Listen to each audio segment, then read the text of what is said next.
सभी को नमस्कार। आज बुधवार 12 फरवरी 2025 है। आज मैं जीवन के उस चित्त को जो निराकार है, शून्य है, निर्मल और पवित्र है, बुद्धि प्रदान करने आया हूँ।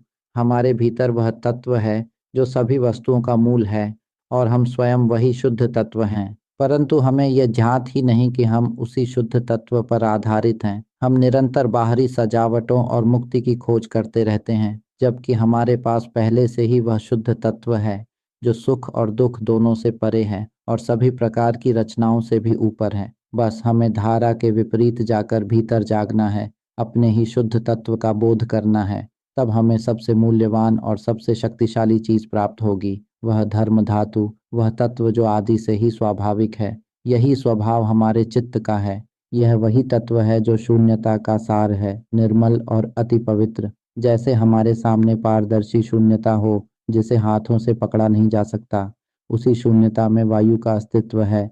वायु की ठंडक और गर्माहट भी उसी शून्यता पर आधारित है। संपूर्ण ब्रह्मांड की गति भी उसी पारदर्शी शून्यता पर आधारित है, जबकि वह शून्यता इन सब से सर्वथा अप्रभावित और असंबद्ध रहती है। वह मूल तत्व है, वह आदि धातु है। यह तत्व न जन्म लेता है, न नष्ट होता है, न ही कभी टूटता या बिखरता है। यह तत्व अमर है, यह शून्य धातु है। वह तत्व है जहाँ काल शून्य, आयाम शून्य है। यहाँ कोई समय नहीं है, कोई दूरी नहीं है। यह सब कुछ है, लेकिन हम इसे पहचान ही नहीं पाते।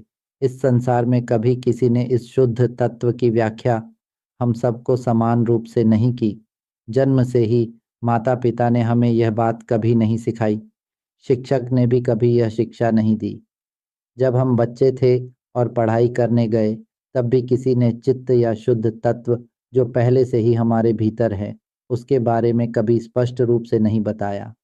कभी किसी ने यह नहीं दिखाया कि हम सब एक पात्र का सहारा ले रहे हैं। यह शरीर एक पात्र मात्र है, हम इसे अस्थायी रूप से धारण करते हैं। किसी ने यह भी नहीं बताया कि यह शरीर स्थायी नहीं है, यह केवल एक पात्र है जिसमें हम टिके हुए हैं। हम इस शरीर पात्र में निवास कर रहे हैं। इसका अर्थ है कि हमारा अपना कोई रूप नहीं है, इसलिए हमें इस रूप का सहारा लेना पड़ता है, इस पात्र का। क्या इसे समझ सकते हो? हम जीवन तत्व हैं जो निराकार है। हम इस शरीर पात्र का सहारा केवल एक ही उद्देश्य से लेते हैं, ताकि हम इन सभी रचनाओं के माध्यम से सीख सकें कि हम वास्तव में क्या हैं, और यह जान सकें कि हम वही जीवन तत्व हैं जो निराकार है, शून्य है, निर्मल और पवित्र है। यह शुद्ध तत्व या हमारा जीवन तत्व, जिसे हमारा चित्त भी कहा जा सकता है, ऐसा तत्व है जिसमें कुछ भी नहीं है, सिर्फ निर्मलता, पवित्रता और जो सभी वस्तुओं का मूल है। इसे मूल तत्व कहा जाता है। इसमें इतनी ऊर्जा है कि वह संपूर्ण ब्रह्मांड को उत्पन्न कर सकती है, लेकिन यह तत्व अत्यंत शुद्ध है। इसमें कोई भी रचना या मिलावट नहीं है। यह तत्व सब प्रकार की रचनाओं को उत्पन्न कर सकता है, किंतु स्वयं कुछ भी नहीं है और किसी से संबंधित भी नहीं है। उदाहरण के रूप में इसे परमाणु अपशिष्ट से तुलना की जा सकती है। परमाणु अपशिष्ट भी एक शुद्ध तत्व है, एक अत्यंत शुद्ध भौतिक तत्व जिसमें अपार ऊर्जा होती है। उसके पास जाने वाला कोई भी जीवित प्राणी तुरंत मृत्यु के निकट पहुंच जाता है, क्योंकि उससे निरंतर विकिरण ऊर्जा प्रसारित होती रहती है। किंतु परमाणु अपशिष्ट स्वयं एक शुद्ध तत्व ही है, जिसका स्वभाव ऊर्जा का प्रसार करना है और जो शरीर को नष्ट कर सकता है। उसी प्रकार चित्त या जीवन तत्व जो निराकार, शून्य, निर्मल और पवित्र है, वही सभी वस्तुओं का मूल और उत्पत्ति है। उसकी भी एक विशेषता है, वह अपनी ऊर्जा को जानने की तरंगों के रूप में फैला सकता है।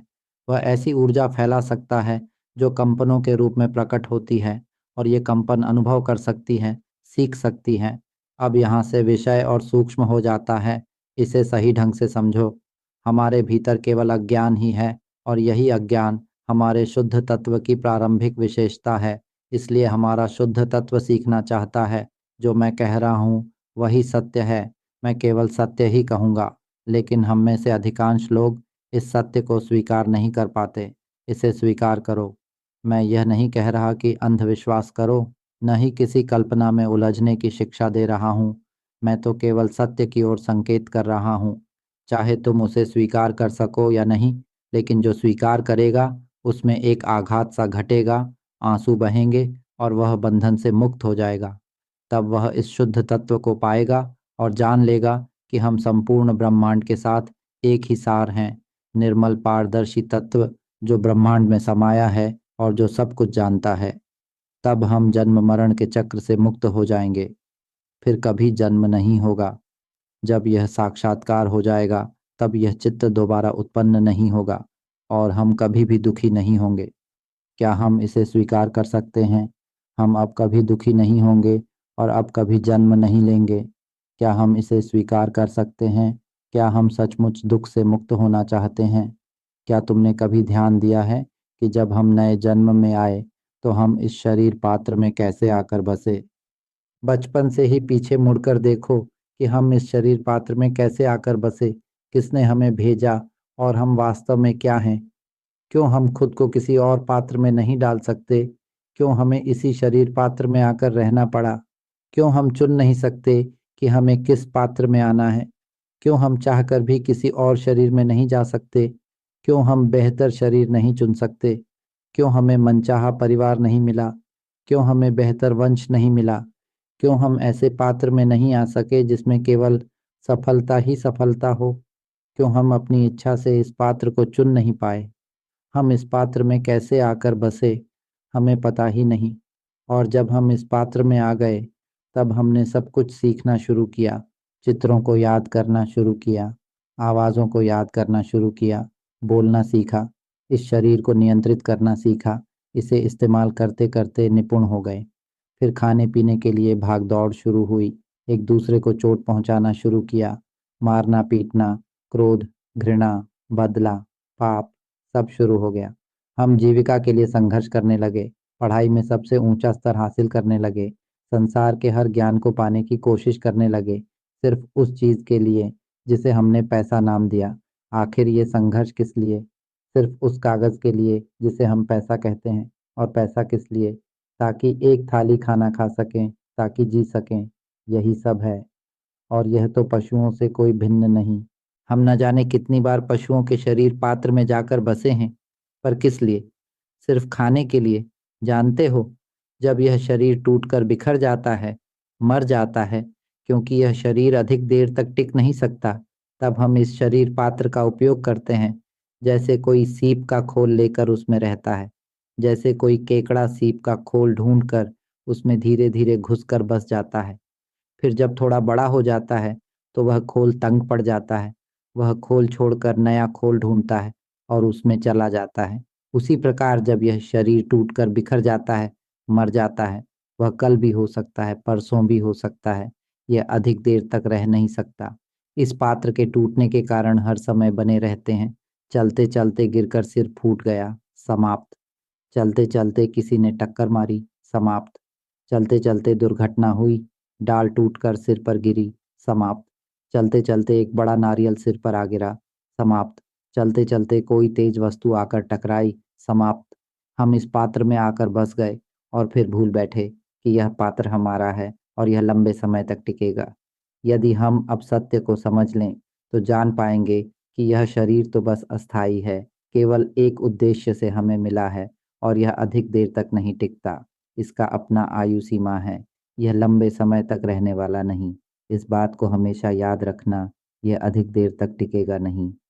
जब हमें यह शरीर पात्र मिला है तो जल्दी से जल्दी अपने चित्त को समझो, अपने आप को समझो कि तुम शुद्ध तत्व हो। यही कहा जा सकता है कि इस संसार में हर एक को चित्त के बोध की शिक्षा लेनी ही होगी।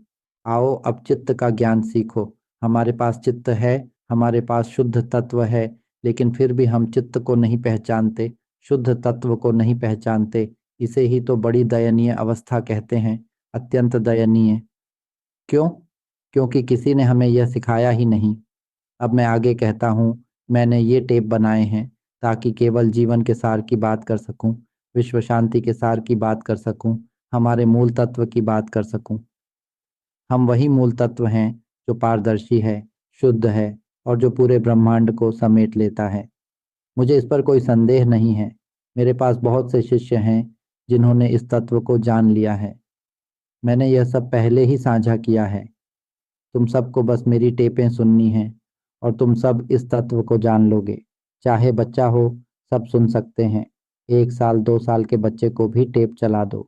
गर्भवती माता मेरी टेपें सुनती रहे तो गर्भस्थ शिशु भी इसे जान लेगा, क्योंकि यह चित्त से चित्त तक का संचार है।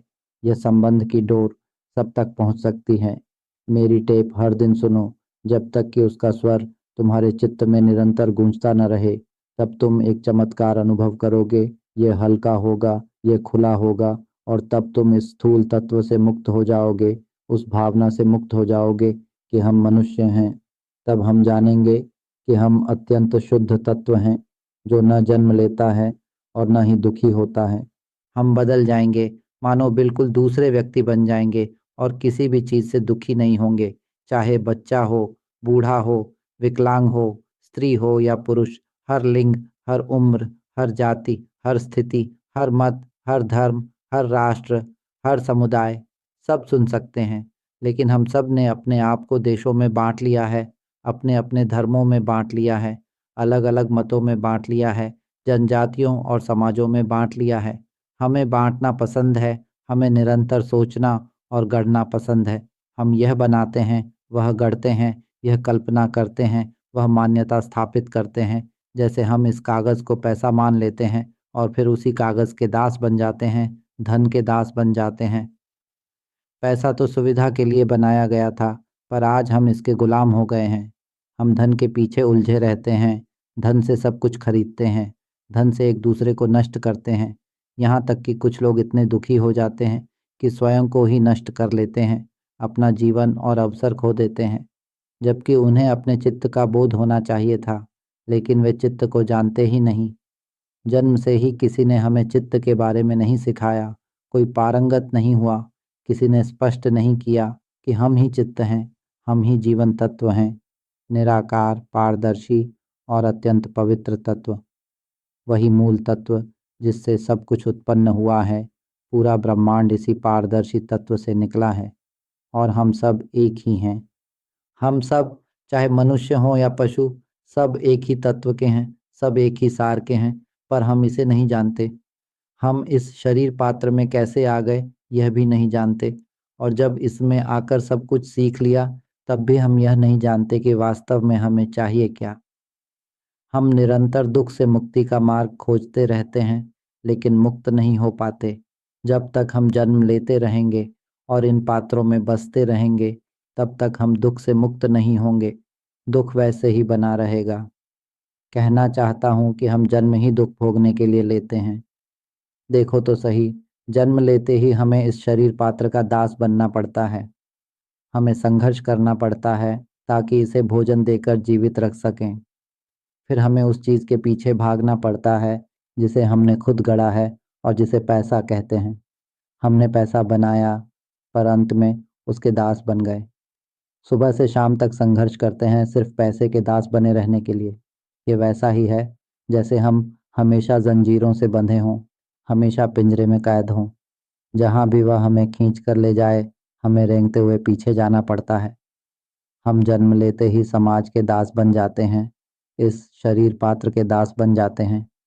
हमें समाज का अनुसरण करना ही पड़ता है, न करें तो चल नहीं सकता। हम पैसे के दास हैं, समाज के अनुसार पैसा कमाना ही पड़ता है, अन्यथा नहीं चल सकता। हम जन्म लेते ही हर चीज सीखने के दास बन जाते हैं, यहाँ तक कि सब कुछ सीखते सीखते 8 मिलियन डिग्रियों के डॉक्टर बन जाएं। हम यश, पद और प्रतिष्ठा के दास बन जाते हैं। उच्च पद चाहते हैं, चाहते हैं कि लोग हमारी इज्जत करें, हमारा सम्मान करें, हमारी प्रशंसा करें। हम इन सब के दास बनकर जन्म लेते हैं। हम इसलिए जन्म लेते हैं क्योंकि हमें सुख चाहिए, दुखद भावनाएं नहीं चाहिए। हम भावनाओं के दास बनते हैं, सुबह से रात तक संघर्ष करते हैं सिर्फ इसलिए कि सुखद भावनाएं मिलें। हम सब कुछ करते हैं, यहाँ तक कि एक दूसरे को नष्ट भी करते हैं सिर्फ इसलिए कि सुख मिल सके। सोचो, हम घर क्यों चाहते हैं? ताकि सुख मिले। हम गाड़ी क्यों चाहते हैं? ताकि सुख मिले। हम परिवार क्यों चाहते हैं? ताकि सुख मिले। हम चाहते हैं कि सब लोग हमारी देखभाल करें ताकि हमें सुख मिले। हम यश, पद, ऊंचा स्थान क्यों चाहते हैं? ताकि सुख मिले। हम धन दौलत क्यों चाहते हैं? ताकि सुख मिले। हम इस दुनिया के मालिक क्यों बनना चाहते हैं? ताकि सुख मिले। हम सुख की भावना के दास बन जाते हैं। हम ऐसा कुछ नहीं करना चाहते जिससे दुख पैदा हो, जिससे कोई समस्या खड़ी हो। हम संघर्ष करते हैं सिर्फ दुखद भावनाओं से भागने के लिए। लेकिन जानते हो कि ये भावनाएं कहाँ से आती हैं? जानते हो भावनाएं क्या हैं? हमारे पास हमेशा भावनाएं रहती हैं। हम हर समय इन्हीं भावनाओं पर टिके रहते हैं। हम भावनाओं के दास बन गए हैं। हम सुख की भावना के दास बन गए हैं। हम दुख की भावना के दास बन गए हैं। क्या यह बहुत सूक्ष्म हो गया? समझ आ रहा है? इतना सरल ही तो है। समझ आ रहा है? मैं पहले तुम्हें इस खतरे को दिखा रहा हूं कि हम सब क्या करते हैं। हम सब सुखद भावनाएं चाहते हैं, दुखद भावनाएं नहीं चाहते। हम सब कुछ पाना चाहते हैं ताकि सुखद भावनाएं मिलें और हम दुखद भावनाओं से बच सकें। यही सबसे पहली बात है। लेकिन हम इस शरीर पात्र में किस उद्देश्य से आए हैं ये हमें पता ही नहीं। सुबह से रात तक बस इन्हीं भावनाओं में फंसे रहते हैं। हमारे सामने बस दो ही नहीं बल्कि तीन विकल्प रखे गए हैं। हाँ, सिर्फ तीन ही विकल्प हैं जितना हम जानते हैं। हम सुखद भावनाएं चाहते हैं लेकिन दुखद भावनाएं भी मिलती हैं। और एक तीसरी भावना है तटस्थ, न सुख न दुख। हमारे पास बस यही तीन भावनाओं के विकल्प हैं। अब मैं और सूक्ष्म बातें कहने जा रहा हूँ। हम इस शरीर पात्र में कैसे आए ये हमें नहीं पता। हम वास्तव में क्या चाहते हैं यह भी हमें नहीं पता। हम हर काम में संघर्ष करते हैं सिर्फ इसलिए कि सुखद भावनाएं मिलें, दुखद भावनाएं न आएं, या फिर कम से कम तटस्थ भावनाएं ही रहें। हम इन्हीं भावनाओं के घेरे में संघर्ष करते रहते हैं। हम इनके दास हैं, पर हमें पता भी नहीं कि हमें सच में क्या चाहिए। क्या यही है वो चीज़ जिसकी हमें तलाश है? और फिर हम चाहते हैं कि हम लंबे समय तक जीवित रहें।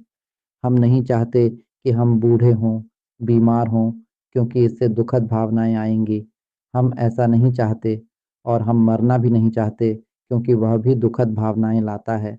हम बस सुखद भावनाएं चाहते हैं, लंबे समय तक जीना चाहते हैं, न बीमार हो, न कोई कष्ट हो। हम चाहते हैं कि हमारी त्वचा और चेहरा हमेशा सुंदर बने रहें। लेकिन अंत में हमें इस संसार से मरना ही पड़ता है। पर बताओ, वास्तव में क्या मरता है? ये शरीर पात्र मर जाता है, यानी ये काम करना बंद कर देता है। ये शरीर पात्र बिल्कुल एक गाड़ी की तरह है। जब हमें यह नई मिलती है तो ये अच्छी तरह चलती है। लेकिन जैसे जैसे समय बीतता है इसमें जंग लगना शुरू हो जाता है। यह टूटने फूटने लगता है, धीरे धीरे नष्ट होने लगता है। ये गाड़ी पुरानी होती जाती है, खराब होती जाती है, और अंत में इतनी बिगड़ जाती है कि चल ही नहीं सकती। हमारा शरीर भी ऐसा ही है। हम इस गाड़ी में या इस शरीर में आकर रहते हैं, लेकिन फिर भी हम मान लेते हैं कि यह शरीर लंबे समय तक टिकेगा। क्या हम सच्चाई को समझते हैं? सच्चाई यह है कि यह शरीर लंबे समय तक नहीं टिक सकता। हम इस शरीर में इसलिए नहीं आए कि दुनिया से मरकर चले जाएं, बल्कि हम इस शरीर पात्र में केवल एक ही उद्देश्य से आए हैं, सीखने के लिए, जानने के लिए कि वास्तव में हम कौन हैं। हम इस पात्र में कैसे आ गए यह भी हमें नहीं पता। यह भी एक अज्ञान है। हम इसमें आकर रहते हैं, सब कुछ सीखते हैं, लेकिन किस लिए यह भी हमें नहीं पता। और जब यह शरीर टूटकर बिखर जाता है, मर जाता है, तब हम कहाँ जाएंगे ये भी नहीं जानते। क्या तुम देख पा रहे हो कि अज्ञान पूरे मार्ग में फैला हुआ है? हम सुबह से शाम तक संघर्ष किस लिए करते हैं? बताओ तो। सिर्फ इसलिए कि सुखद भावनाएं मिले, है ना? परिवार क्यों बनाते हैं? ताकि सुख मिले। भोजन क्यों करते हैं? ताकि सुखद भावनाएं मिले। धन क्यों चाहते हैं? ताकि सुख मिले। सही है ना? लेकिन क्या हमें यह सुखद भावना हर समय मिलती है? जरा सच्चाई को समझकर बताओ। सच्चाई यह है कि सुबह से लेकर रात तक हम बस संघर्ष और व्याकुलता में डूबे रहते हैं। मैंने बस यही देखा है। हर ओर केवल व्यस्तता और अशांति है, पर स्थायी सुख कहीं दिखाई नहीं देता। बताओ तो सही, क्या हम अपने चित्त को यह कह सकते हैं कि हे चित्त, अब से तुझे हर समय सुखी ही रहना होगा। आगे से एक क्षण के लिए भी दुख नहीं होना चाहिए। बस सुख ही सुख रहना चाहिए, पूर्ण आनंद ही रहना चाहिए। क्या हम ऐसा कह सकते हैं? हम कह नहीं सकते। वास्तविकता यह है कि सुबह से रात तक हम व्याकुल रहते हैं। और शरीर भी धीरे धीरे बूढ़ा होता जाता है, जीर्ण होता जाता है, बार बार अस्पताल जाना पड़ता है। जो रोग कभी नहीं थे वे भी प्रकट होने लगते हैं। हर तरह के रोग, मधुमेह आ जाता है, हड्डियों के रोग आ जाते हैं, जोड़ों का दर्द आ जाता है, हृदय रोग आ जाता है, रक्तचाप की बीमारी आ जाती है, लीवर, आंत, पेट की बीमारियां आ जाती हैं, तनाव, अवसाद, द्विध्रुवी रोग, अनिद्रा और निरंतर दवाइयां खानी पड़ती हैं। यहाँ तक कि कैंसर भी आ जाता है और अंततः हम इस दुनिया से मर जाते हैं। ये शरीर पात्र मर जाता है, ये अधिक समय तक टिकता ही नहीं, जैसा कि मैंने कहा। मुद्दा यह है कि जब यह शरीर टूटकर बिखर जाता है, मर जाता है, तब जानते हो कि हम कहाँ जाते हैं। हम एक नए पात्र की तलाश में निकल जाते हैं और यहाँ पर हम का अर्थ है वह जीवन तत्व जो शून्य है, पारदर्शी है, निर्मल है, निराकार है। यह तत्व अत्यंत पारदर्शी है और एक नए पात्र की खोज में आगे बढ़ता है। इसे लौटकर भटकना या लहराते हुए जाना कहना ठीक नहीं, लेकिन मनुष्यों से बात करते समय उनकी समझ के लिए यूं कह सकते हैं कि यह लहराता हुआ नए पात्र की ओर चला जाता है, क्योंकि हमारा चित्त या जीवन तत्व अब तक उत्तर नहीं पा सका है। जब तक हम यह नहीं जान लेते कि हम वही पारदर्शी शुद्ध जीवन तत्व हैं, जब तक हमें यह प्रत्यक्ष नहीं हो जाता कि हम वही स्वच्छ तत्व हैं जो पूरे ब्रह्मांड में समाया है, तब तक यदि हम इस तत्व को नहीं पहचानते तो हम बार बार फिर से और फिर से नए पात्र की खोज करते रहेंगे। जिन पात्रों में हम निवास करते हैं उनमें से 99.999% पशुओं के ही होते हैं। मनुष्य का शरीर पाने की संभावना केवल 0.001% है, अत्यंत अल्प। मनुष्य जन्म पाना अत्यंत कठिन है। समझते हो क्यों ऐसा है? तुम सोचते हो कि मनुष्यों की संख्या कितनी है? कितने जीवन तत्व इस मानव पात्र में निवास कर रहे हैं? मान लो लगभग 7,000 करोड़। लेकिन जलीय जीवों की संख्या कितनी है? कितनी प्रजातियां हैं? केवल जलीय जीवों की ही बात करें, सबसे छोटे पात्र से लेकर सबसे बड़े तक कितनी प्रजातियां हैं और उनकी संख्या कितनी है? मैं कहना चाहता हूं कि वह अनगिनत है। जीवन तत्व असंख्य जलीय प्रजातियों में निवास करता है। जीवन तत्व असंख्य भूमिगत जीवों में निवास करता है। स्थल पर रहने वाले पशु भी असंख्य हैं और पक्षियों के रूप में आकाश में उड़ने वाले जीवों में भी जीवन तत्व अत्यधिक मात्रा में निवास करता है। सब मिलाकर देखा जाए तो मनुष्य जन्म पाना लगभग असंभव है। अधिकतर जन्म तो पशु रूपों में ही होता है। जब हमें पशु का पात्र मिलता है तो कैसा होता है? हम भी उसी की तरह बन जाते हैं। हम उसे पकड़ लेते हैं और फिर ओह सीखने लगते हैं। सीखना, खाना, एक दूसरे को खाना, गुस्सा करना, नफरत करना, मारना, बदला लेना, बस इन्हीं चक्रों में घूमते रहते हैं। शरीर पर कोई आघात होता है तो हम गुस्सा करते हैं, नफरत करते हैं, मारते हैं, बदला लेते हैं, फिर खाना खाना चलता रहता है। बस इसी में उलझे रहते हैं। जब कोई हमें खाता है तो कैसा लगता है? पीड़ा होती है ना, दुख और यातना मिलती है। और जब हम किसी को खाते हैं तो कैसा होता है? वही बात होती है। यही चित्त या जीवन तत्व भी है। जब वह ऐसा ही हो जाता है जैसा हम अभी जी रहे हैं, संघर्ष करता है, छीना झपट्टी करता है, झगड़ता है। जब कोई हमें खा लेता है, हमें आहत करता है, हमारी जगह छीन लेता है, तो हम गुस्सा हो जाते हैं। तब भावनाएं उठती हैं।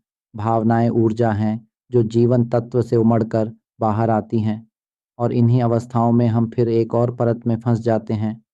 स्थूल पात्र यानी शरीर तो पहले से ही बहुत स्थूल है, लेकिन दूसरी परत भी है जिसमें हम फंस जाते हैं, वह है भावनाएं। हम भावनाओं में फंसते हैं। संतोष, असंतोष, तटस्थता, ये भावनाएं जिनको हम पकड़े रहते हैं, ये चित्त नहीं है। भावनाएं तो केवल साधन हैं, चित्त के लक्षण हैं। और हम इन्हीं पर एक और परत में फंस जाते हैं। हम उन मानसिक चित्रों में फंस जाते हैं जिन्हें हम रचते हैं और हम इन्हें अपने साधन के रूप में इस्तेमाल करते हैं। लेकिन हम इसके साथ चिपक जाते हैं, इसे पकड़ लेते हैं और सोचते हैं कि हम ही भावना हैं, हम ही मानसिक चित्र हैं, हम ही यह आवाज़ हैं। ये वही आवाज़ है जिसमें हम हर समय जीते हैं। वही आवाज़ जो मेरे मुंह से निकल रही है, वही आवाज़ जो हम भीतर मन में लगातार बोलते रहते हैं। इसे हम विचार भी कह सकते हैं। हम सोचते रहते हैं मन में बोलते रहते हैं और हम हर समय इस आवाज़ पर टिके रहते हैं। लेकिन जानते हो, ये आवाज़ हम नहीं हैं। जो आवाज़ बोल रही है वह हम नहीं हैं। ये आवाज़ किसी का स्वरूप नहीं रखती, इसे छू नहीं सकते। ये तो बस वह ऊर्जा है जो हमारे शुद्ध तत्व से निकल रही है, हमारे शुद्ध तत्व से लहराती हुई बाहर आ रही है। जैसे परमाणु अवशेष से ऊर्जा प्रसारित होती है, वैसे ही यह ऊर्जा प्रकट होती है। वह ऊर्जा जो निकलती है, वह तो बस परमाणु अवशेष की विशेषता है। जब तक परमाणु अवशेष है, तब तक ऊर्जा बाहर निकलती ही रहती है। परमाणु अवशेष एक शुद्ध तत्व है जिसकी विशेषता है कि उससे ऊर्जा निकलती है। ठीक उसी प्रकार हमारा चित्त भी एक शुद्ध तत्व है जो सबका मूल है। उसकी भी एक विशेषता है कि वह अपने चारों ओर ऊर्जा का प्रसार करता है। इसे चित्त की अवस्था या चित्त की गति कहा जा सकता है और हम उसी अवस्था पर टिके रहते हैं। हम इस आवाज़ का सहारा लेते हैं जो मात्र वह ऊर्जा है जो चित्त से लहराती हुई बाहर आती है। इस आवाज़ का कोई मालिक नहीं है। यह बिल्कुल वैसा ही है जैसे पाद पाद भी केवल एक ऊर्जा है जो इस शरीर पात्र से बाहर निकलती है। मल और मूत्र भी ऊर्जा हैं। वे केवल भौतिक तत्व हैं जो शरीर से बाहर निकलते हैं। ये हमारे नहीं हैं, बल्कि यह शरीर से बाहर आने वाली एक स्वाभाविक प्रक्रिया है। समझ पा रहे हो, पसीना भी शरीर से निकलने वाली एक स्वाभाविक चीज़ है। ये सब प्राकृतिक हैं, होना ही है, होना अनिवार्य है।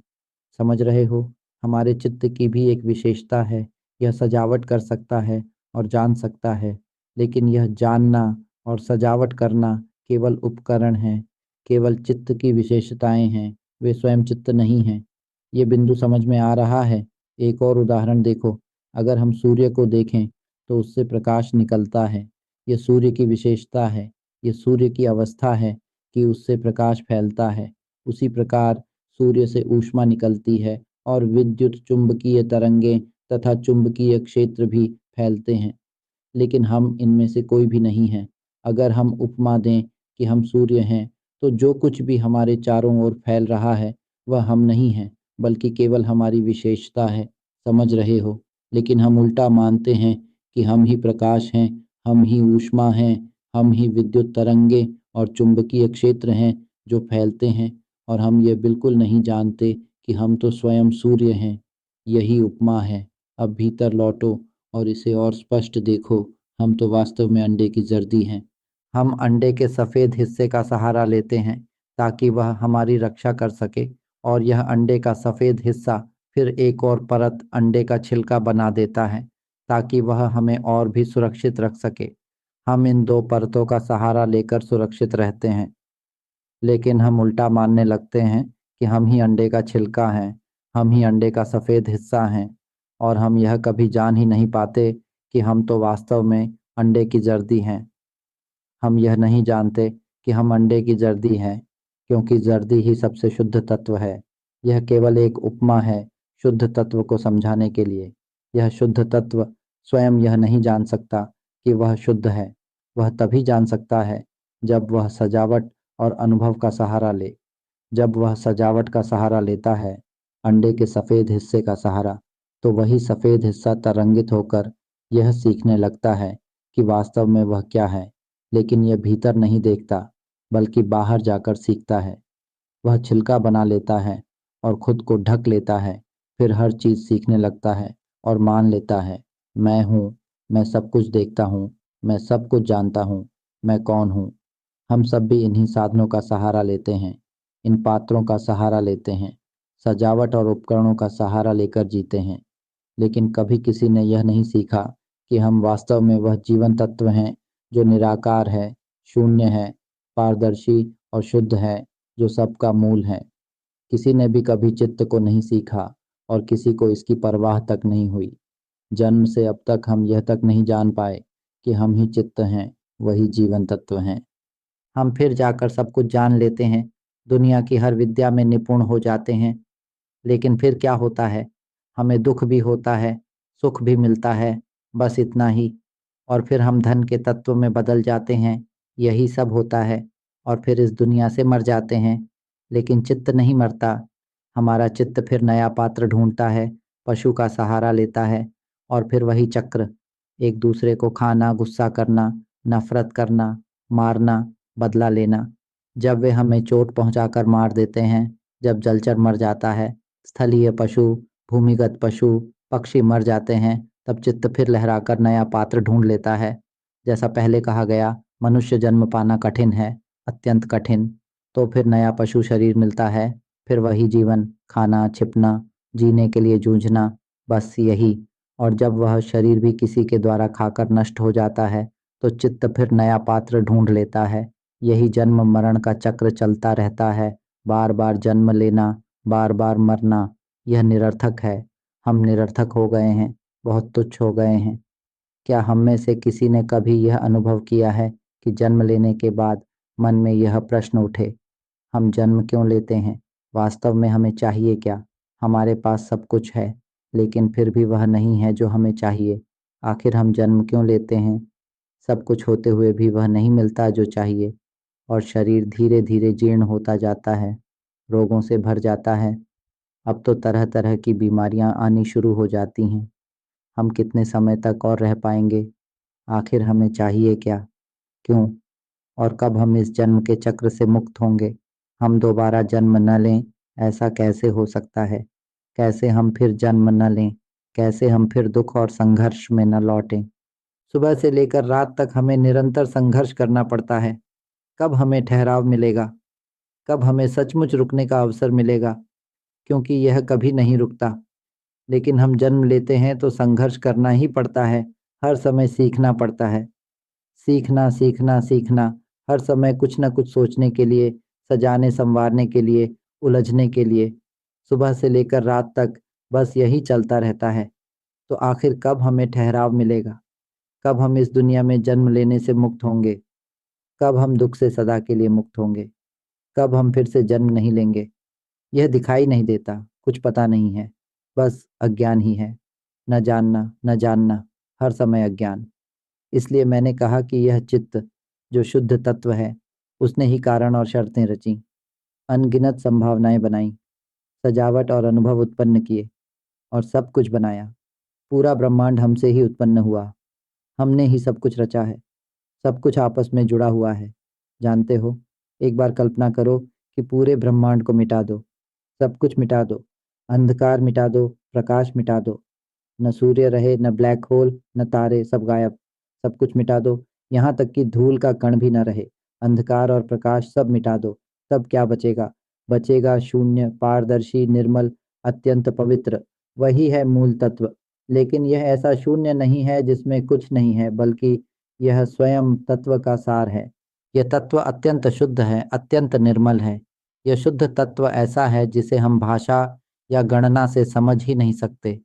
इस संसार का कोई भी ज्ञान इस अवस्था को नहीं समझ सकता, लेकिन इसे जाना जा सकता है। कब? जब हम धारा के विपरीत जाकर अपने शुद्ध तत्व को जान लें, सुनकर समझें, देखकर स्पष्ट करें कि हम यह शरीर नहीं हैं, यह पात्र नहीं है, यह देह नहीं है, और हम यह आवाज भी नहीं है। देखो और समझो कि यह आवाज हम नहीं है, मानसिक चित्र हम नहीं है, भावनाएं हम नहीं हैं, यहाँ तक कि जो जानने की अवस्था है वह भी हम नहीं है।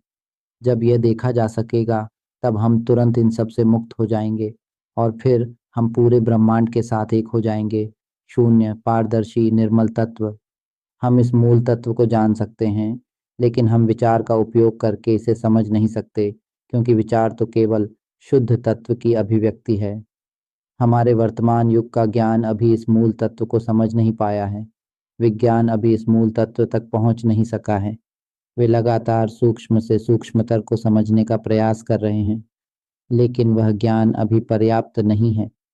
लेकिन हम जानते हैं कि हम इसे बहुत सरलता से प्राप्त कर सकते हैं। बस हमें यह देखना है कि वास्तव में कुछ भी हमारा नहीं है। ये देखना है कि यह आवाज़ अपने आप ही कंपन करती है और अपने आप ही प्रकट होती है। यह आवाज़ निराकार है। क्या हम देख सकते हैं कि यह आवाज़ कोई रूप नहीं रखती? यह हर समय प्रकट हो रही है। हमारे भीतर यह आवाज़ लगातार सोचती बोलती रहती है ना? जब कोई यह देख ले कि यह आवाज़ अपने आप बोल रही है, तभी अगला कदम है और गहराई से देखना। पहला कदम यह है कि हम देखें कि यह आवाज़ अपने आप बोल रही है। जब हम यह देख लेंगे कि यह आवाज़ अपने आप बोल रही है, तभी एक ज्ञान उत्पन्न होगा। पल भर में आंसू बह पड़ेंगे। जब हम देख लें कि यह आवाज़ अपने आप बोल रही है, जैसे अचानक हमारे मन में विचार उठा, बहुत भूख लगी है, क्या खाऊं?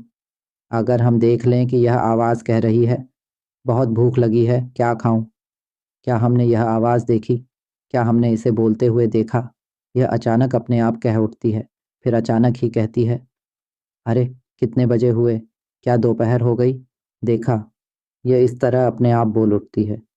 जब हम इसे स्वाभाविक रूप से देख पाते हैं, बिना प्रयास, और समझते हैं, अरे! यह तो अपने आप बोल रही है, तभी ज्ञान की चमक पैदा होती है और आंसू बह पड़ते हैं। इसे देखना है। जिस क्षण यह देखा जाता है, उसी क्षण हमारी आंखों से आंसू बह पड़ते हैं। ये ऐसा लगता है मानो हम उस आवाज़ को देख रहे हों जिस पर हम हमेशा टिके रहते थे, क्योंकि यह देखना बिना प्रयास के होता है। यह स्वयं दिखाई देता है। बस अवलोकन करना है, केवल अवलोकन। सुनो और समझो।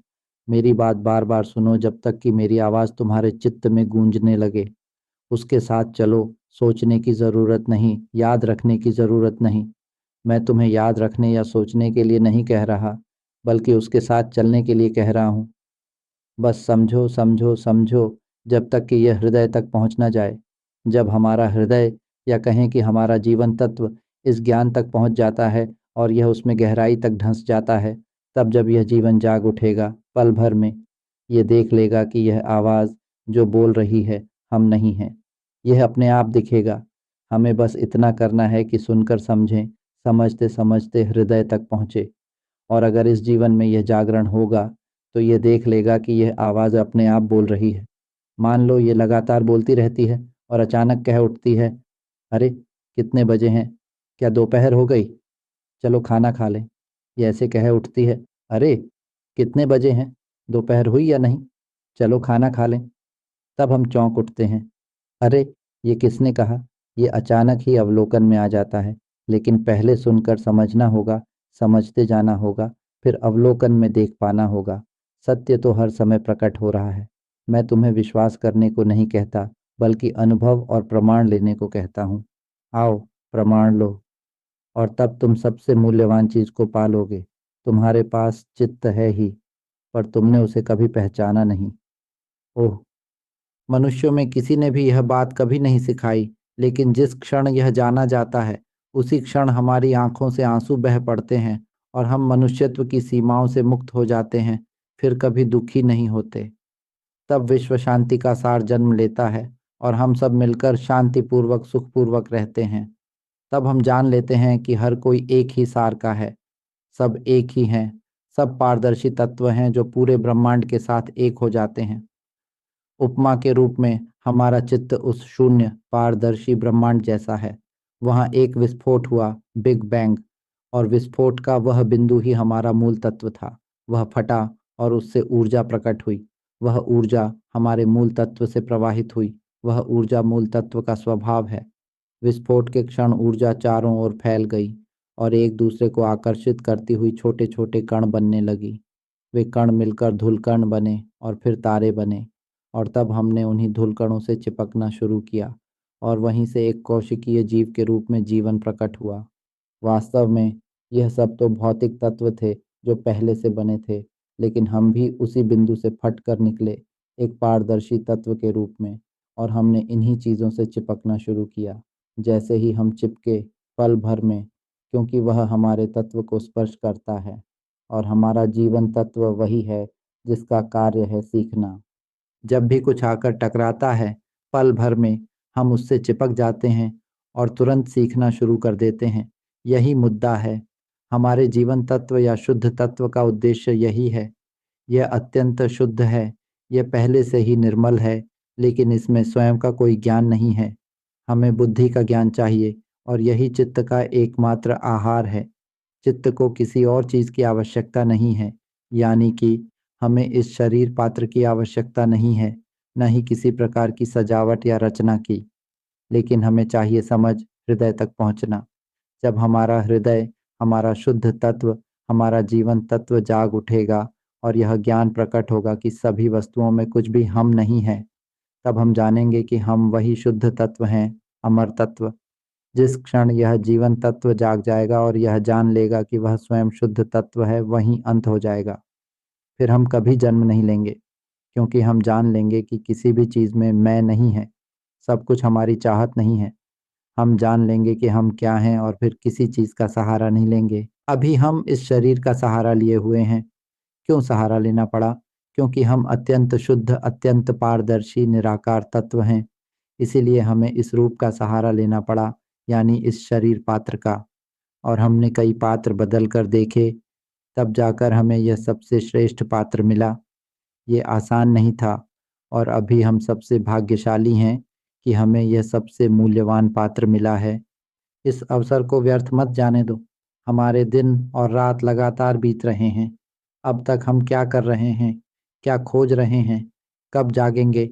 और जब जागेंगे तो अपने घर लौटेंगे, उस घर में जो सभी वस्तुओं के साथ एक है, पारदर्शी और अत्यंत शुद्ध। मैंने कहा था, मुझे कोई संदेह नहीं है। बहुत से लोग हैं जिन्होंने मेरी टेप सुनी, और केवल एक दिन में, 7 दिन से भी कम समय में, हजारों हजारों लोग, सच में दसियों हजार, आंसू बहाकर हल्के हो गए, मुक्त हो गए। और यह संख्या और बढ़ती जाएगी। आगे चलकर पूरी दुनिया में असंख्य लोग होंगे। तुम सब मेरी टेप सुनो, तब तुम में से कई लोग केवल एक टेप एक ही दिन सुनकर हल्के हो जाओगे, आंसू बहाओगे और मुक्त हो जाओगे। ये बहुत है, बहुत, सचमुच बहुत। और 7 दिन से कम में ऐसा होने वाले भी बहुत लोग हैं। मैं कहता हूँ कि 7 महीने तो दूर, 7 साल तो बिल्कुल नहीं, बल्कि 1 महीने से ज़्यादा नहीं लगेगा। अगर कोई बहुत अज्ञानी हुआ तो शायद 1 महीने से ज़्यादा लगे। लेकिन चिंता मत करो, बस मूल को पकड़ो। याद मत करो, सोचो मत। मैं तुम्हें याद करने या सोचने के लिए नहीं सिखा रहा। मैं तो तुम्हें केवल यह दिखाने आया हूँ कि धारा के विपरीत जाओ और जागो। मत मानो कि तुम छिलका हो, मत मानो कि तुम अंडे का सफ़ेद हिस्सा हो। हम अंडे की जर्दी हैं। एक और उपमा, हम नेत्र गोलक हैं। हम नेत्र गोलक का गोला हैं। मान लो कि हम वही नेत्र गोलक हैं, और इस नेत्र गोलक का स्वभाव यह है कि यह सब कुछ देख सकता है। यह उसकी अवस्था है। नेत्र गोलक की अवस्था क्या है? देखना। देखना ही नेत्र गोलक का लक्षण है। नेत्र गोलक देखने की अवस्था पर आधारित है। यह उसकी विशेषता है। जब नेत्र गोलक है तो वह देख सकता है। देखना उसकी विशेषता है। यही उसकी अवस्था है। अब नेत्र गोलक इस देखने की अवस्था का सहारा लेकर देखता है। वह क्या देखता है? रूपों को, चित्रों को। हम भी इसी देखने की अवस्था का सहारा लेते हैं, जो धाराओं को ग्रहण करके अनुभव कराती है। नेत्र गोलक इस अवस्था का सहारा लेता है। जब वह इस अवस्था का सहारा लेता है, तब स्पर्श होता है, अनुभव होता है, और वस्तुएं देखी जाती हैं। नेत्र गोलक सब कुछ देखता है। नेत्र गोलक हर चीज देख सकता है, लेकिन वह केवल देखता है। वह केवल देखता है। उसके पास मुंह नहीं है। नेत्र गोलक का कोई मुंह नहीं है। वह केवल देखता है। वह क्या देख रहा है, यह वह खुद नहीं जानता, क्योंकि उसके पास भाषा नहीं है कि कह सके उसने क्या देखा। क्या तुम ये समझ रहे हो? हमारा चित्त भी ऐसा ही है। मैं तुम्हें यह समझाने के लिए कह रहा हूँ, इसे अपने चित्त में उतारो। हमारा चित्त भी ऐसा ही है। पहले इसे नेत्र गोलक की उपमा से समझो। नेत्र गोलक देखने की अवस्था का सहारा लेता है। समझे? वह देखने की अवस्था का सहारा लेता है, और फिर वहाँ वह चीज होती है जो देखी जाती है, यानी चित्र। और ये चित्र कुछ नहीं कहते। ये समझ रहे हो? जो कुछ भी देखा जाता है, सब चित्र हैं। अब अपनी आंखों को बाएं से दाएं, दाएं से बाएं घुमा कर देखो। सब कुछ एक समान है। सब कुछ वही है जो देखा जा रहा है। उसके पास कोई भाषा नहीं है कि कह सके यह क्या है। यह केवल देखा जाने वाला है, एक चित्र है। समझे? लेकिन हम उल्टा यह मान लेते हैं कि जो कुछ देखा जा रहा है वह यह है, वह है, और यहाँ तक कि वह हम ही हैं। क्यों? क्योंकि हम उस आवाज़ का सहारा लेते हैं जो हर समय कहती रहती है कि जो देखा जा रहा है वही पपीते का पेड़ है, वही आम का पेड़ है। ध्यान से देखो, हम बस देखते हैं। और वह वस्तु खुद कभी नहीं कहती कि वह क्या है। जरा अपने शरीर की ओर देखो, बाहें, पैर, वे खुद कभी नहीं कहते कि वे बाह या पैर हैं। जब हम देखते हैं तो वे यह भी नहीं कहते कि वे हम हैं। वह हमारा बायां पैर नहीं कहता, वह हमारा दायां पैर नहीं कहता, और यह शरीर भी यह नहीं कहता कि यह हमारा है। जरा देखो, यह कुछ भी नहीं कहता, लेकिन यही आवाज लगातार कहती रहती है, ये बायां हाथ है, ये दायां हाथ है, ये बायां पैर है, ये दायां पैर है, ये हमारा शरीर है। ये आवाज तब से बोल रही है जब से मैंने बोलना शुरू किया। बस यही आवाज लगातार बोलती रहती है। देख रहे हो, हम हमेशा इस आवाज का सहारा लेते हैं। फिर से कहूँ, जो कोई इस बिंदु को समझ लेगा, उसकी आंखों से आंसू बह पड़ेंगे और वह जाग जाएगा। तब वह जान लेगा कि कुछ भी हम नहीं है। इस ज्ञान को समझो, यह वह विद्या है जिसे हर किसी को जीतना ही है। इस विद्या को पूर्णता तक सीखो, इसे स्पष्ट रूप से जानो। जिस क्षण कोई अपने चित्त को जान लेगा और इस विद्या को समाप्त करेगा, उसी क्षण वह कभी दुखी नहीं होगा, कभी जन्म नहीं लेगा, और तब वह सबसे मूल्यवान सत्य को पाएगा। लेकिन कुछ लोग जब यह जान लेते हैं तो सोचने लगते हैं, ओह, मैं ही देवता हूँ, मैं ही सब कुछ का सृष्टिकर्ता हूँ, मैं ही सबसे महान हूँ, मैं ही पूरा ब्रह्मांड हूँ, मैं ही रचयिता हूँ। यह अब भी मोह है, यह अब भी पागलपन है। इस भ्रम में मत फंसना। जब भी हम शुद्ध तत्व को प्रत्यक्ष जान लेते हैं, यह अत्यंत अद्भुत होता है, सचमुच अद्भुत। लेकिन जानते हो, सबसे अद्भुत क्या है? यह कि वहाँ कुछ भी हम के रूप में नहीं बचता। कोई भी अनुभव ऐसा नहीं रह जाता जो कहे कि हम कुछ हैं। वहाँ कुछ भी हमारा नहीं रह जाता, न कोई रूप, न कोई लक्षण, न कोई अवस्था जो कहे कि यह हम हैं, मानो हम मनुष्यता की सीमा से परे निकल गए हों। लेकिन तब जो शेष रहता है वह केवल एक ही है, शुद्धता। केवल शुद्धता ही बचती है, शून्यता, पारदर्शिता, अत्यंत पवित्रता। और वहाँ एक प्रकाश प्रकट होता है जो पूरे ब्रह्मांड को आच्छादित कर लेता है। यह प्रकाश ही बुद्धि है। जितना अधिक हम इस शुद्ध तत्व को जानकर प्रत्यक्ष करते हैं, उतना ही यह प्रकाश फैलता है। लेकिन यहाँ ध्यान रहे, हमें ये पकड़ना नहीं है कि हम कुछ बन गए हैं। ये कह देना जरूरी है, क्योंकि जब यह घटित होता है, ये अत्यंत महान होता है। तब हम किसी भी प्रकार के दुख से सदा के लिए मुक्त हो जाते हैं। यह तत्व इतना शुद्ध है कि इसमें दुख का कोई अंश नहीं है। इसे कहा जा सकता है कि यह सुख से भी परे है। ये सुख से भी ऊपर है, दुख से भी ऊपर है। ये सब कुछ से ऊपर है। यही मूल तत्व है।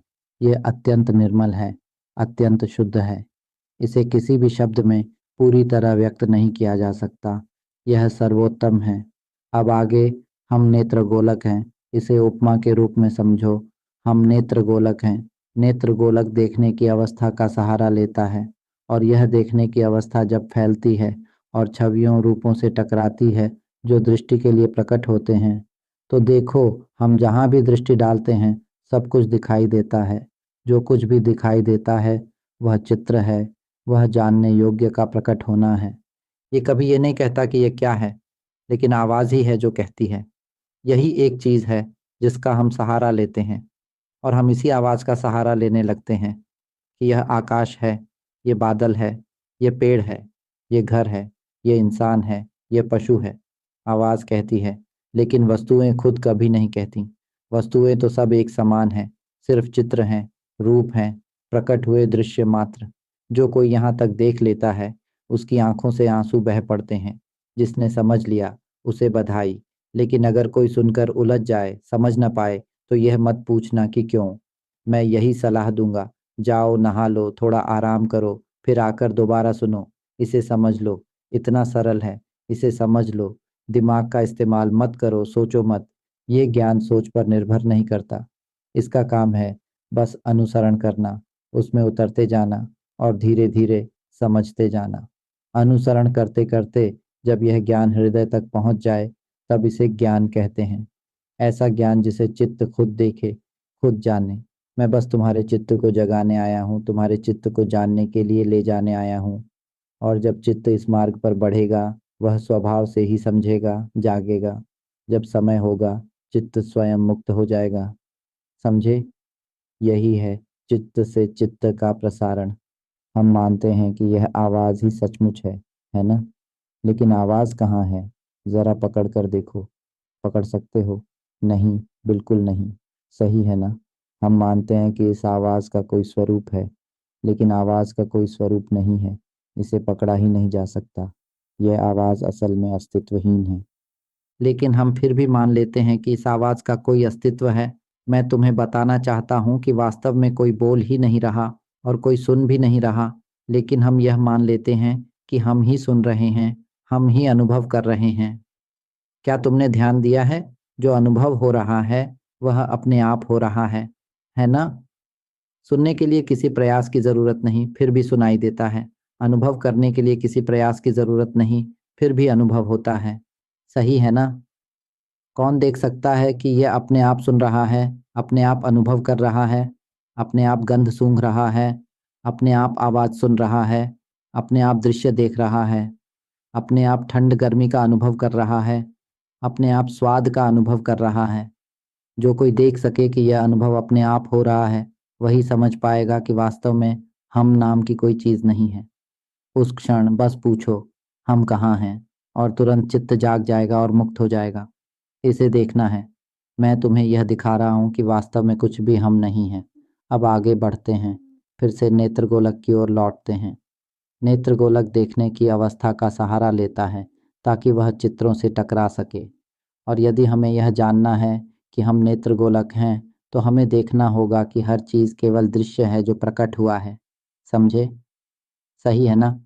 यदि हमें यह जानना है कि हम नेत्रगोलक हैं, तो हमें धारा के विपरीत लौटकर यह देखना होगा कि हम वही हैं जो देखने की धारा भेजते हैं, लेकिन हम उसे नहीं देख पाते क्योंकि हम उल्टा ये मान लेते हैं कि हम वही चित्र हैं।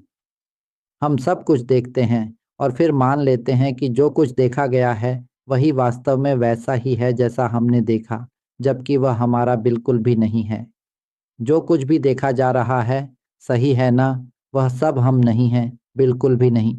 ये समझ में आया ना? अगर वह हमारा नहीं है तो उसे काट दो, छोड़ दो। समझे? जो कुछ भी देखा जा रहा है वह हमारा नहीं है।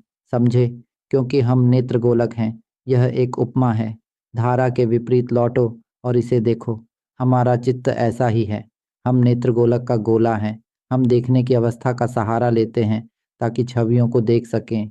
इसका मतलब यह है कि जो छवियां देखी जाती हैं वे केवल जानी जाने वाली चीज़ें हैं। वे हमारा बिल्कुल भी हिस्सा नहीं हैं। सही है ना?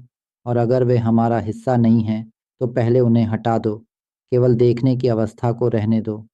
और यह देखने की अवस्था निराकार है। अब यह स्थूल नहीं रहा, यह सूक्ष्म होने लगा है। समझे? स्थूल चीज़ तो अंडे के छिलके जैसी है। पहला स्थूल हिस्सा है छिलका, दूसरा है अंडे का सफ़ेद भाग। हमें यह देखना होगा कि अंडे का सफ़ेद भाग भी हम नहीं हैं।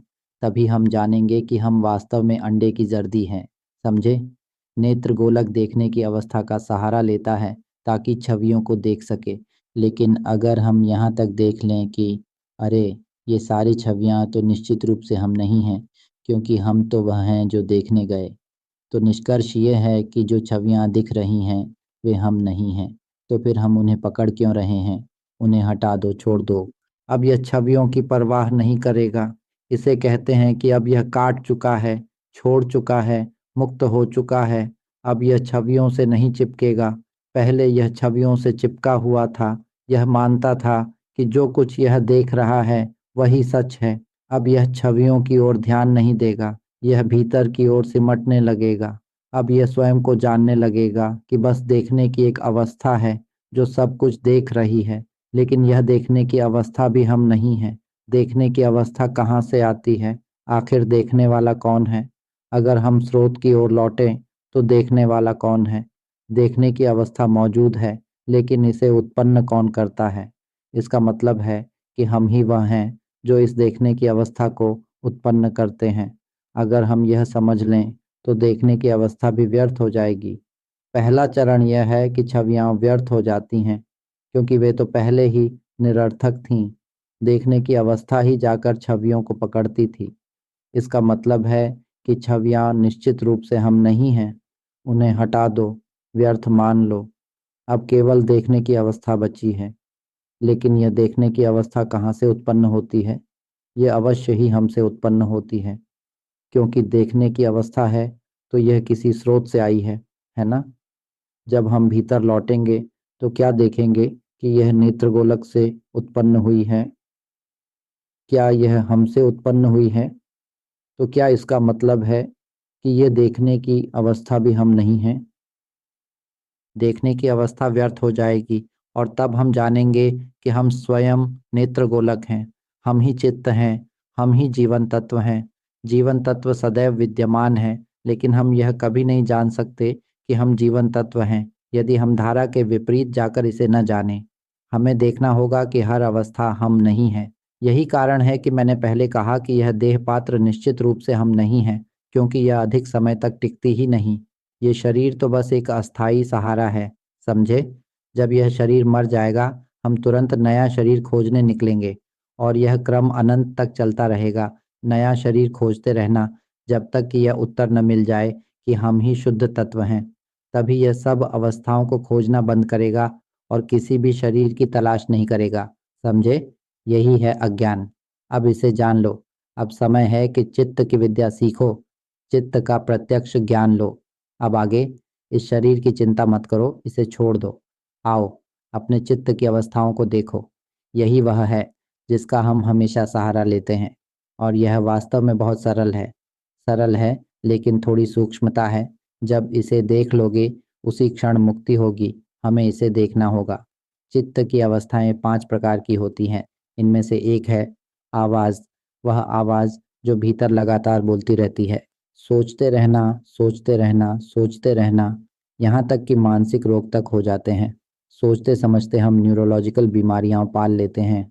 बायपोलर डिसऑर्डर, अवसाद, मस्तिष्क से जुड़ी बीमारियां, तनाव, अनिद्रा, अल्सर, यहाँ तक कि कैंसर। ये सब केवल सोच के कारण होता है। जितना हम इस अवस्था में बहकर डूबते हैं, जितना हम चिंतन और तनाव में फंसते हैं, उतना ही हम तरह तरह की बीमारियों से ग्रस्त होते जाते हैं। बता रहा हूँ, यह लगातार गर्म ऊर्जा उत्पन्न करता है जो इस शरीर को जलाता रहता है, और हम दुख पाते हैं। बार बार जन्म और मृत्यु के चक्र में फंसे रहते हैं जिसका कोई अंत नहीं है। हम 5 प्रकार की अवस्थाओं का सहारा लेते हैं, जिनमें से एक है यह आवाज़। ये देखना होगा कि यह आवाज़ हम नहीं हैं। ये अपना कार्य स्वयं करती है। ये चित्त का एक लक्षण है। जब चित्त है तो उसमें अवस्थाएं भी होंगी। ये उसकी क्रियाएं हैं। ये बाहर की ओर उमड़ने वाली अवस्था है। यह एक कंपन है। वह कंपन ही आवाज़ के रूप में प्रकट होता है। इसे हम कह सकते हैं कि यह आवाज़ एक अधिकारी की तरह है, या एक प्राकृतिक शक्ति की तरह, जिसका कार्य है ध्वनि का निर्माण करना। यह प्रकृति ही ध्वनि के रूप में कंपन करती है। यह हम नहीं हैं। इसे देखना होगा। जो आवाज़ मन में बोल रही है, जो लगातार सोच रही है, जो मुंह खोलकर बोलती है, इसे देखो। मैं इसे हर समय देखता हूँ। जब भी मुंह खोलकर बोलता हूँ या कुछ सोचता हूँ, मैं इसे देखता ही रहता हूँ। इन सब को देखो जब तक कि वे व्यर्थ न हो जाएं। वास्तव में वे व्यर्थ ही हैं। वे हम नहीं हैं। ये तो बस एक साधन है जिससे मनुष्य के साथ संवाद होता है। इसलिए मैंने कहा कि यह चित्त से चित्त का प्रसारण है। इसे समझो, आगे समझते जाओ। चित्त से सुनो, अपने को केंचुए की तरह बनाओ। दिमाग का प्रयोग मत करो। बस महसूस करो, महसूस करो, महसूस करो, जानो। समझो, समझो, समझो लगातार। याद मत करो, दिमाग का प्रयोग मत करो। बस उसके साथ चलते जाओ। मेरी आवाज़ से जुड़ो, मेरी आवाज़ के साथ चलते जाओ। फिर यह स्वयं घटित होगा। अचानक हल्कापन आएगा और हम स्वयं जान जाएंगे। यह सब चित्त का विषय है, किसी और चीज़ का नहीं। हम बस निरीक्षण करते हैं। किसी प्रकार का प्रयास करके ध्यान केंद्रित करने की ज़रूरत नहीं है। मेरी टेप सुनो, बस वही पर्याप्त है। फिर यह स्वयं समझेगा, स्वयं जागेगा। जब जागेगा तब स्वयं देखेगा। हमें बस इतना देखना है कि अरे, ये मन ही तो बोल उठा। अरे, कितने बजे हो गए, क्या खाऊं? चलो नूडल्स ही खा लेते हैं। ये इस तरह बोलता है। अचानक ही ऐसा विचार उठता है, अरे, आज बाजार चलते हैं, खीरा खरीदते हैं, तरबूज खरीदते हैं। अच्छा रहेगा कि दुर्गंध फल खा लें। यह इस तरह बोलता है। अचानक ही ऐसा विचार उठता है। इसे ऐसे देख पाना जबकि हम जानबूझकर देखने की कोशिश नहीं कर रहे, तभी अचानक प्रकट होता है। अरे, यह तो खुद बोल रहा है। और उसी क्षण धड़ाम, यह टूट जाता है, यह ढह जाता है। पूरी तरह से मुक्त हो जाता है। अभी हमारे चित्त ने ही यह धारा भेजकर इस अवस्था को उत्पन्न किया है, लेकिन यह इससे तभी मुक्त होगा जब यह देख लेगा कि यह अवस्था हम नहीं है। तभी इसमें विभाजन घटित होगा। यह वैसा ही है जैसे किसी बिजली की तार से धारा प्रवाहित हो रही हो और हम उसे खींचकर तोड़ दें। जैसे ही तार टूटती है और धारा चल रही होती है, उस क्षण एक विस्फोट होता है, धमाका, और वहीं यह सब अलग हो जाता है। अगर हम देख लें कि यह हम नहीं है, तो वैसा ही विस्फोट घटित होगा और हम रो पड़ेंगे, बिना जाने कि रो क्यों रहे हैं। आंसू अपने आप बहेंगे और हम अपनी मूर्खता देखेंगे कि आखिर हम किस चीज में भ्रमित थे। सचमुच कुछ भी हमारा नहीं था क्या? ये वैसा ही है जैसे हम सोए हों और स्वप्न देख रहे हों। स्वप्न में सब कुछ वास्तविक लगता है। हम सचमुच मनुष्य होते हैं। सब कुछ वास्तविक होता है उस स्वप्न लोक में। हम उसे नियंत्रित भी नहीं कर सकते। सब कुछ वास्तविक ही प्रतीत होता है, लेकिन जैसे ही हम चौंक कर जागते हैं, अरे जाग गए, हृदय एकदम से धड़क उठता है, क्योंकि सपना इतना वास्तविक लग रहा था। हम भूत से भाग रहे थे, भूत हमें डरा कर पीछा कर रहा था। सपना इतना सजीव था। लेकिन जब हम जागे तो अरे, ये तो सपना था। ओह, जैसे ठगे गए हों। समझ रहे हो? स्वप्न के समय वह इतना वास्तविक लगता है, लेकिन वह बिल्कुल भी वास्तविक नहीं होता। जब हम जागते हैं तभी जान पाते हैं कि उसमें से कुछ भी वास्तव में अस्तित्व नहीं रखता था। ठीक उसी तरह अभी हम इसी समय एक निर्मित मायालोक में फंसे हुए हैं, केवल कल्पना और संयोजन की दुनिया में। हम इसमें इतने अभ्यस्त हो गए हैं कि इसे ही सत्य मान बैठे हैं। अब घर लौट आओ, मैं तुम्हें घर ले आया हूँ, सबको घर वापस पहुंचा दिया है। अब आगे ये आवाज़ खुद बोलती है। जब भी इसे देखा जाएगा तब एक प्रश्न जागेगा, अरे, अगर यह आवाज़ हम नहीं हैं तो अभी कौन बोल रहा है? तब एक पलट कर आने वाला प्रश्न उठेगा, हमारी वास्तविकता कहाँ है? हम वास्तव में कौन हैं? तब यह उत्तर खोजने लगेगा, अरे, तो जो बोल रहा है वह हम नहीं है। अरे, तो वह जो आम है। अरे, क्या यह आवाज़ ही कह रही है कि वह आम है? तो फिर वह क्या है? वह तो बस एक चित्र है, एक दृश्य है। लेकिन हम इस आवाज़ का सहारा लेकर उस चित्र को अर्थ और मूल्य देते हैं। और फिर माँ बाप, अरे, क्या यह आवाज़ ही कहती है कि वे माँ बाप हैं? तो वे क्या हैं? और यह हमारा घर, यह हमारी गाड़ी, अरे, ये भी क्या आवाज़ ही कहती है? तो ये सब क्या है? वह सब, पंखा, फोन, सब कुछ ये आवाज़ ही कहती चली जा रही है। तब प्रश्न उठता है, तो हमारी वास्तविकता कहाँ है? अरे, ये सब क्या है? हम वास्तव में कहाँ हैं? हम किस में जी रहे हैं? ये सब आखिर है क्या? हमने कभी नहीं जाना। तब यह पलट कर दिखाएगा कि हम हर चीज़ को अर्थ देने के लिए केवल इस आवाज़ का सहारा लेते हैं। लेकिन तब असली प्रश्न खड़ा होगा, तो हमारी वास्तविकता कहाँ है? जब भी यह स्वीकार कर लेगा कि कोई हम नहीं है, उसी क्षण यह टूट जाएगा, बिखर जाएगा और हम पूरी तरह मुक्त हो जाएंगे। हम की धारणा पूरी तरह ढह जाएगी। तब केवल पारदर्शी शुद्धता शेष रहेगी और हम जान लेंगे कि हम ही शुद्ध तत्व हैं। ओह मनुष्य, तुम आखिर किसमें भ्रमित थे? तब यह रोना थम नहीं पाएगा। यह अनुभूति इतनी महान होगी कि हमारी यह शुद्ध सत्ता पूरे ब्रह्मांड को आप्लावित कर लेगी। इसे देख पाना जरूरी है। ये बहुत ही आसान है। इसे स्पष्ट जान लो। मैं बार बार कह चुका हूँ और बहुत स्पष्ट रूप से समझा भी चुका हूँ। हम इन 5 अवस्थाओं का सहारा लेते हैं। पहली अवस्था है आवाज़। ये देख लो कि ये आवाज़ अपने आप बोलती है, यह हम नहीं है। यही आवाज़ सब कुछ रचती है। दूसरी अवस्था है मनोदृश्य, कल्पना छवि। हम हर बार मनोदृश्य का सहारा लेते हैं जब भी सोचते हैं क्या खाऊं, और तुरंत नूडल्स की छवि सामने आ जाती है। माँ बाप का चेहरा याद करते हैं तो तुरंत उनकी छवि प्रकट हो जाती है। जरा सोच कर देखो, छवि तुरंत प्रकट होती है। ये छवि एक अवस्था है। आवाज़ भी चित्त की एक अवस्था है। ये हम नहीं हैं। ये बस एक स्वाभाविक प्रक्रिया है जिसका काम है आवाज़ बनाना, छवि बनाना। इनमें कभी कोई स्व नहीं था। ये केवल अवस्थाएं हैं जो चित्त को जानने योग्य बनाती हैं। ये हम नहीं हैं। सोचना हम नहीं हैं। कल्पना करना हम नहीं हैं। ये सब अपने आप काम करते हैं। इसे देख लो। तीसरी अवस्था है भाव, इमोशन। चाहे वह सुख का भाव हो, दुख का भाव हो, तटस्थ भाव हो, संतोष का हो या असंतोष का। ये सभी भाव जिनके साथ हम हमेशा खेलते रहते हैं। हम भावनाओं में डूबे रहते हैं, लेकिन भावनाओं का कोई मालिक नहीं होता। वे केवल अवस्थाएं हैं। यह एक प्राकृतिक प्रक्रिया है जो बाहर की ओर प्रकट होती है। हर बार जब हम सोचते हैं, कल्पना करते हैं और वह सोच या कल्पना पूरी हो जाती है, तो सुख या संतोष का भाव प्रकट होता है। लेकिन यदि वैसा नहीं होता जैसा हमने सोचा था, तो असंतोष का भाव प्रकट हो जाता है। परंतु चाहे भाव कैसा भी हो, वह केवल चित्त की अवस्था है, हमारा असली स्वरूप नहीं। यह केवल एक प्रक्रिया है जो अपने आप काम करती है। इसे देखो और स्वीकार करो कि यह सब कुछ अपने आप कार्य कर रहा है। यह हमारा स्व बिल्कुल नहीं है। यह अपना काम करता है। यह जैसा भी हो, उसे वैसा ही रहने दो। यह अपनी प्रकृति के अनुसार ऐसा ही है। इसे देख पाना जरूरी है। अब अगली अवस्था, चौथी, यह है स्मृति या याददाश्त। वही जो याद रखती है कि हम क्या रहे हैं। यह अतीत की घटनाओं को याद कर लेती है जो हमने अनुभव की हैं। यह स्मृति भी बस एक अवस्था है, एक ऐसी अवस्था जो याद करती है, कभी याद करती है, कभी भूल जाती है। यह केवल एक प्रक्रिया है। यह हमारा श्वास नहीं है। इसे देखो कि यह हमारा श्वास नहीं है। यह बस अपने आप काम करती है। अब आखिरी, पांचवी अवस्था है अनुभूति, बोध, इंद्रिय ग्रहण। अभी इस समय जो मेरी आवाज़ सुन रहे हो, देखो, यह सुनना अपने आप हो रहा है।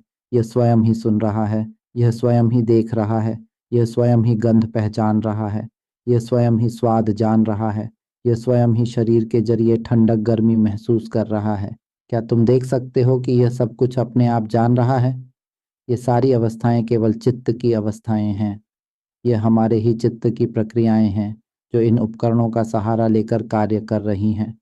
जब भी देख लोगे कि यह जानना, यह सुनना, यह देखना सब अपने आप हो रहा है, अरे ये तो खुद सुन रहा है, खुद देख रहा है, तभी धम होगा। कृपया इसे देखो। इस प्रकृति को देख पाना जरूरी है। जब देख लोगे, उसी क्षण यह मुक्त हो जाएगा। यह बंधन पूरी तरह टूट जाएगा। यही है चित्त की विद्या, जिसे हमें प्राप्त करना ही होगा। हमें अपने ही चित्त में प्रत्यक्ष ज्ञान पाना होगा। तब हम फिर कभी दुख नहीं पाएंगे। जब हम मेरी टेप बहुत सुनेंगे, यह हल्का होगा, शून्य जैसा लगेगा। जितना अधिक सुनेंगे, उतना ही हल्का, उतना ही खुला। समझते रहो जब तक कि यह आवाज़, मनोदृश्य, भावनाएं, अनुभूति, स्मृति, इन सब से मुक्त न हो जाओ। देख लो कि ये सब हम नहीं हैं। तब यह टूटकर अलग हो जाएगा। ये हल्का होगा, खुल जाएगा। और हल्का क्यों ना होगा, क्योंकि हमारा कोई आकार रूप नहीं है।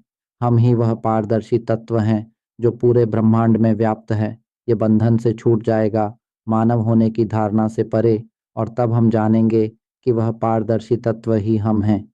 हम वही पारदर्शी तत्व हैं जो बोल नहीं सकता, जिसके पास कोई भाषा नहीं है, जिसमें न कोई जाना है न आना, न जन्म है न मरण, न कोई रचना विनाश। उसमें केवल मौन है, शांति है, निर्मलता है, अद्भुत पारदर्शिता है। वहाँ कोई दुख नहीं है।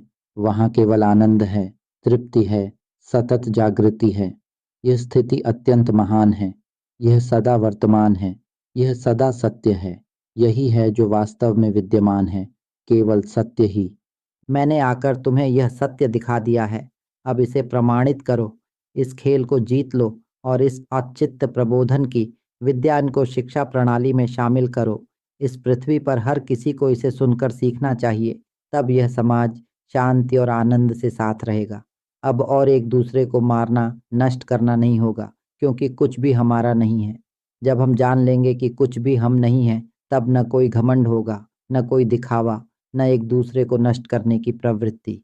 और जब हम चित्त में इस सत्य को जान लेंगे, तब हमारी स्मृति, एकाग्रता और प्रज्ञा अद्भुत होगी। हम अत्यंत बुद्धिमान बनेंगे, अज्ञान से मुक्त हो जाएंगे और किसी भी वस्तु में उलझकर दुख नहीं पाएंगे। अब समय उचित हो चुका है, यहीं समाप्त करता हूँ। कामना है कि हम सब शीघ्र ही, तुरंत ही अपने चित्त को, उस पारदर्शी और निर्मल जीवन तत्व को प्रत्यक्ष जान लें। सब लोग, सब प्राणी ऐसा ही करें। यदि आप जागृति के लिए चित्त को देखने और जानने के द्वारा दुख से मुक्ति पाने हेतु धर्म में रुचि रखते हैं, तो अधिक जानकारी के लिए लाइन आईडी 80 पानिया नाइन्स पर संपर्क करें। धन्यवाद। Thank you for watching.